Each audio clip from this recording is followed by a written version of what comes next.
ബഹുമാനമായാലും സ്നേഹമായാലും സൗഹൃദമായാലും ആത്മാർത്ഥതയില്ലെങ്കിൽ എല്ലാത്തിനും ഒരു പേരേ ഉള്ളൂ: അഭിനയം. തകർക്കാനും തളർത്താനും പലരുമുണ്ടാകും. തളരാതെ മുന്നോട്ടു പോവുക. കാരണം ജീവിതം നമ്മുടേതാണ്, ജീവിക്കേണ്ടത് നമ്മളാണ്. സ്വയം സ്നേഹിക്കാൻ കഴിയുന്ന ഒരു വ്യക്തിക്ക് താൻ ഇഷ്ടപ്പെടുന്ന ഒരാളുടെ പെരുമാറ്റ രീതികളെ സ്വന്തം പെരുമാറ്റ രീതികളായി തന്നെ പരിഗണിക്കാൻ സാധിക്കും.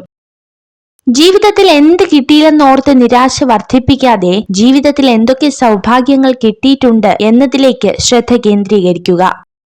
എത്ര വിജയങ്ങൾ നേടിയാലും എന്തെല്ലാം സമ്പാദിച്ചാലും ശൂന്യമായ കൈകളോടുകൂടിയാണ് ഇവിടം വിടേണ്ടതെന്ന് പലപ്പോഴും നമ്മൾ മറന്നു പോകുന്നു.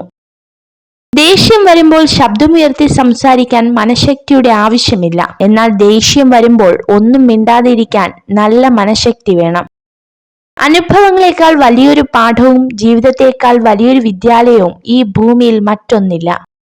ഒരേ തീരുമാനം 2 പ്രാവശ്യം എടുക്കരുത്. ഉറച്ച തീരുമാനം കൈക്കൊള്ളാൻ മതിയായ സമയം വിനിയോഗിക്കുക. നിങ്ങൾ ജന്മനാ വിജയിയോ പരാജിതനോ അല്ല. ജനിച്ചത് മുതൽ അവസരങ്ങൾ നിങ്ങൾക്ക് മുന്നിലുണ്ട്. നിങ്ങൾ തിരഞ്ഞെടുക്കുന്നത് അനുസരിച്ചായിരിക്കും നിങ്ങളുടെ ജീവിതം മുന്നോട്ടു പോകുന്നത്. നിരന്തരമായ പരിശ്രമങ്ങളാണ് നേട്ടങ്ങൾ നേടിയെടുക്കാൻ നമ്മളെ പ്രാപ്തരാക്കുന്നത്. വിജയത്തിന് ഭാഗ്യത്തെ ആശ്രയിക്കുന്നതിലും പരാജയത്തിന് ഭാഗ്യത്തെ കുറ്റപ്പെടുത്തുന്നതിലും യാതൊരു അർത്ഥവുമില്ല.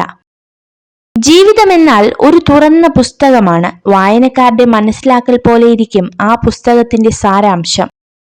സ്വന്തം മനസ്സിന്റെ മനോഭാവം അനുസരിച്ചായിരിക്കും കാണുന്ന കാഴ്ചകളുടെ ഭംഗി. നമ്മുടെ ലോകം സ്വയം കണ്ടെത്തുക എന്നുള്ളത് നമ്മുടെ കർമ്മമാണ്.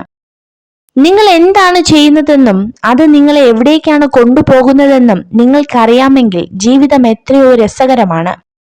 നിങ്ങൾ ദുഃഖങ്ങളിൽ തന്നെ ശ്രദ്ധ കേന്ദ്രീകരിക്കുകയാണെങ്കിൽ കൂടുതൽ ദുഃഖിക്കപ്പെടും. ജീവിത പാഠങ്ങളിൽ ശ്രദ്ധ കേന്ദ്രീകരിക്കുകയാണെങ്കിൽ നിങ്ങൾ കൂടുതൽ വളരുന്നതാണ്. നിങ്ങൾ വിജയിക്കുന്നത് വരെ ജീവിതം ഒരേ പരീക്ഷണങ്ങൾ തന്നെ വീണ്ടും വീണ്ടും നൽകുന്നതാണ്. വിജയിക്കാൻ ആഗ്രഹമുള്ളവർ പരിശ്രമം അവസാനിപ്പിക്കാൻ പാടില്ല. എല്ലായ്പ്പോഴും നുണ പറയുന്ന സ്ത്രീകളുമായുള്ള സഹവാസം നിങ്ങളെ നശിപ്പിക്കും. ഇത് തിരിച്ചറിഞ്ഞ് ജാഗ്രതയോടെ പ്രവർത്തിക്കുക. വിജയത്തിനായി പ്രവർത്തിക്കുന്നത് നിങ്ങളെ ഒരു യജമാനനാക്കും. എന്നാൽ സംതൃപ്തിക്കായി പ്രവർത്തിക്കുന്നത് നിങ്ങളെ ഒരു ഇതിഹാസമാക്കും. നിങ്ങൾ ഈ വീഡിയോ കണ്ടതിന് നന്ദി. ഇതുപോലുള്ള കൂടുതൽ വീഡിയോകൾക്കായി ചാനൽ സബ്സ്ക്രൈബ് ചെയ്യൂ.